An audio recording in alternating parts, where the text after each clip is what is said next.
role as this character, and she looks just like Mon Mothma from Return of the Jedi. So, according to the article, it says this. So we've already seen Mon Mothma in the teaser trailer, but it was unclear whether that would just be a cameo. Lucas President Kathleen Kennedy says that she gets a significantly larger role than in Jedi. We actually see quite a bit of her. The Rebel Alliance is in disarray, pretty panicked up against it, and she is trying the best she can to provide the leadership in amongst a wide variety of rebel soldiers that have very differing opinions as of what to do. So, again, filling the role that we don't have of, say, a Princess Leia from The Force Awakens, right? It looks like Mon Mothma is going to end up being the ringleader of the rebels. And I think that's great. Again, Rogue One is going to really change and, in my opinion, enhance our view of the original trilogy, but in a good way.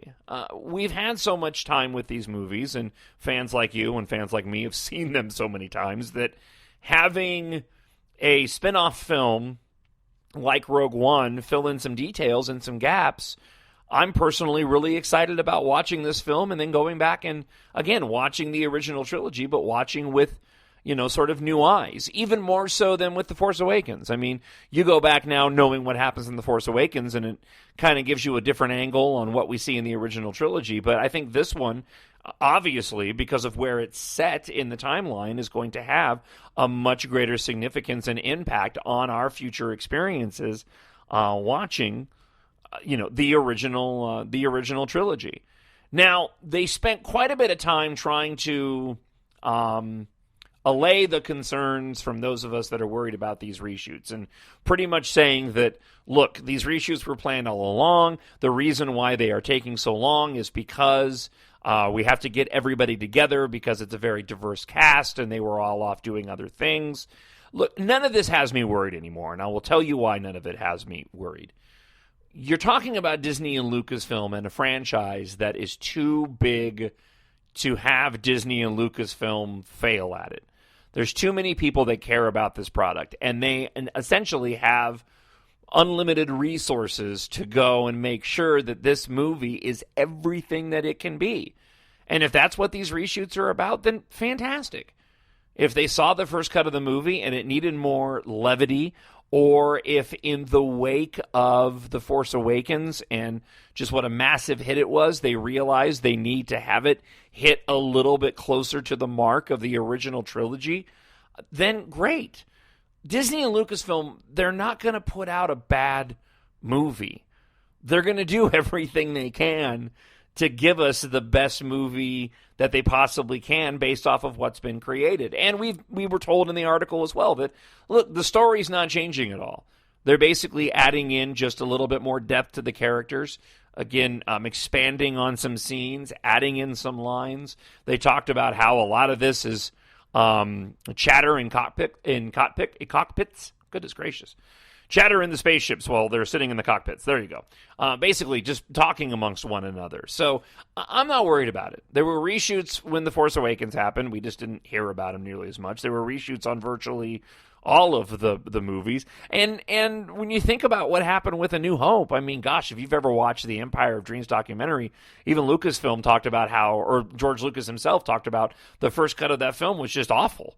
He had to bring somebody from the outside who, wasn't even of the Star Wars mindset, wasn't working on the film in these editors, who had to come in and edit it to make the movie good. And they talked about how they were editing right up until the end of a frame to try to make the movie flow the way they wanted it to flow. So again, I'm not nearly as worried as I was, like a lot of people were, when we started hearing about all these reshoots. I think Disney knows that they have the resources and they'll continue to tinker with the movie until they've got something that they know, yeah, this is what we want to go and present everybody. So I'm not worried about it, and I don't think you should worry about it either. I'm kind of excited that we don't have more information yet, to be honest with you. Again, I was bummed out that Entertainment Weekly didn't provide us with some photos that offered a little bit more of a reveal to the movie, but I'm also sitting back going, you know what? It's June, and we still got some 5-6 months to go. we'll see plenty of stuff. And we learned our lesson with The Force Awakens. I mean, if you remember, there were so many of us going, when are we going to get a trailer? When are we going to get more information? When are we going to see more of the movie? And by the time the movie came out, how many different teasers did we have? How many different trailers did we have even after J.J. Abrams said there weren't going to be any more trailers? And then we got a international trailer, and then we got a Japanese trailer. Yeah, we'll have plenty of Rogue One and plenty of reveals down the road. And I'm not so much telling you that as I am telling me that, because, again, the photos that were released, I wanted to see just a little bit more than what we got. Don't get me wrong, what we got looked really, really good. So, again, it got me excited again, and enough to spend most of the podcast this week talking about it. So let's shift gears. Before we get to the topic this week, which actually comes from the Entertainment Weekly article, I do want to share an email with you. Ethan wrote in response to episode 54 last week and wanted to kind of dovetail off of what I was talking about in George Lucas spoiling it for everybody in creating a galaxy far, far away and taking away the ability of anybody else to be able to go and do what he did, and that is create an alternate universe reality set apart from Earth. It turns out that to a certain extent, I was wrong. So Ethan wrote into talkshownerd@gmail.com and says this. As always, I enjoy everything you do, but especially the Star Wars podcast. Thanks, Ethan. As a longtime nerd of nearly your age group, I agree. There really are no other major science fiction shows not based around Earth, although some come close. Battlestar Galactica begins in a not too far away galaxy, but the goal of the show is to reach Earth. I talked about Farscape last week, and while it does happen in another galaxy, the perspective of the show is through the eyes of a human. Everything is filtered by his knowledge of the universe and trying to understand what's going on from an Earth-based system of experience. Some would argue shows like Babylon 5 and Deep Space Nine are not Earth-centric, and they would be correct. However, Earth is very present and a part of both those shows. Now, here's the thing that Ethan picked up on that I completely forgot about. One last thing to point out. Star Wars, whether we like it or not, does have a link to Earth via the E.T. aliens. I realize that the ETs that visited Earth in our time are probably so far removed from their ancestors in the Galactic Senate that to compare their cultures may be unfair, but nevertheless, they are the same species. And he writes, so thanks for all you do and keep cool. He lives here in Tucson, and it's been damn hot. I completely forgot about that. And, you know, it's in the movie, so it's canon that we have those ET aliens sitting in the Senate chambers. Now, you and I both know that and I'm sure Ethan knows too, that they threw those in there on a whim, sort of as an ode to ET and Steven Spielberg. But nevertheless, they're in that movie. I loved the theory, by the way. I loved the idea that E.T. was a Jedi.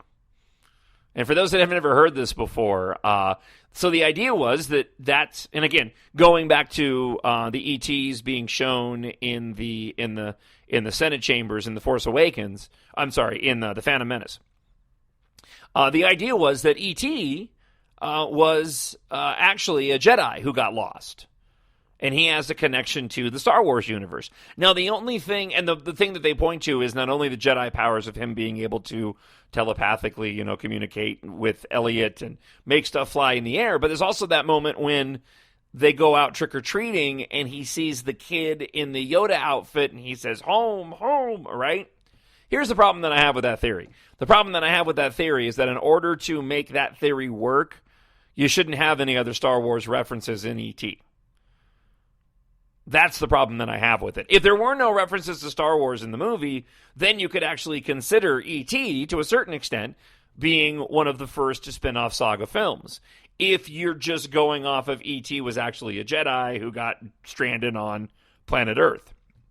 Again, with the connection being the ETs in The Phantom Menace. However, to me, the thing that spoils it is that in the movie, Elliot has Star Wars action figures.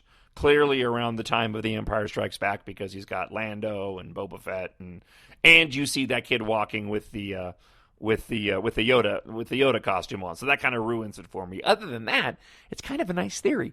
Either way, Ethan, thank you so much for the email. I greatly appreciate it, and thanks for the kind words too. Again, if you want to email, talkshownerd@gmail.com. So let's wrap up with this. I'm going to keep it a little bit shorter this week, just because I don't have the time tonight. We'll have hopefully a lengthier podcast next week. And again, if you missed the bonus podcast, that's available for download. I put it up there on I don't know, it was earlier in the week, Thursday or Friday.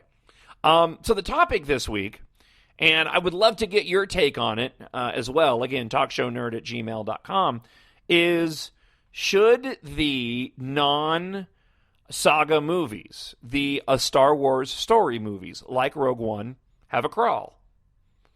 Kathleen Kennedy actually mentioned in the article that they haven't made a decision on this yet, and that they keep weighing the options, going back and forth about whether or not Rogue One and the other Star Wars spin-off films will or won't have an opening crawl.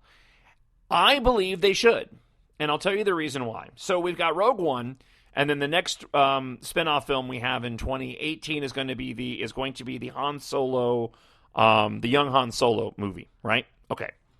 These movies are canon. We're not talking about legends. We're not talking about expanded universe. These movies do fit into the timeline of Star Wars. Now, I think you have to make some adjustments, and you should make some adjustments to that crawl.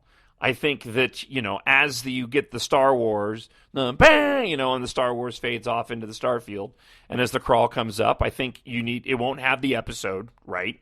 Those should be reserved for the saga movies, but it should say, Rogue One, and then the details of the story, giving us the background leading, moving forward.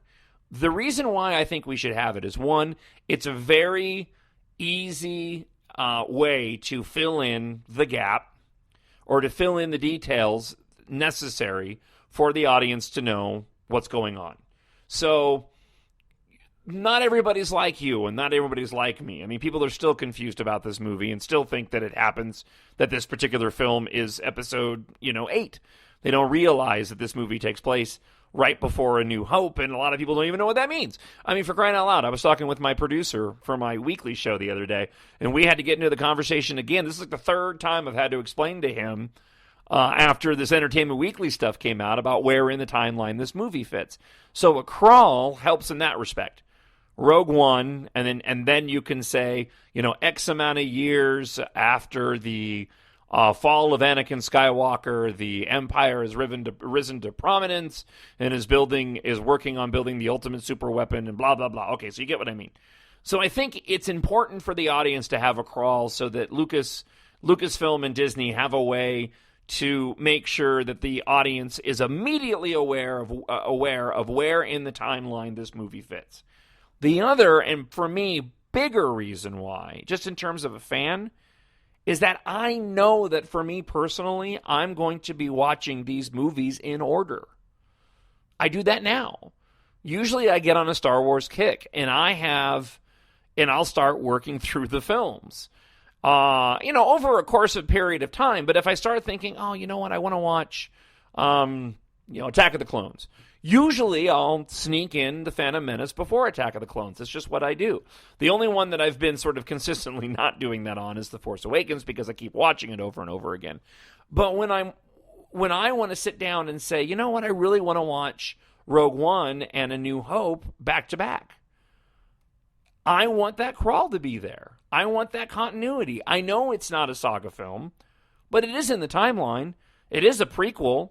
It does give us the story leading into A New Hope. And personally, I'd rather not go and watch Rogue One that has some completely different type of opening, not even anything close to what the crawl was.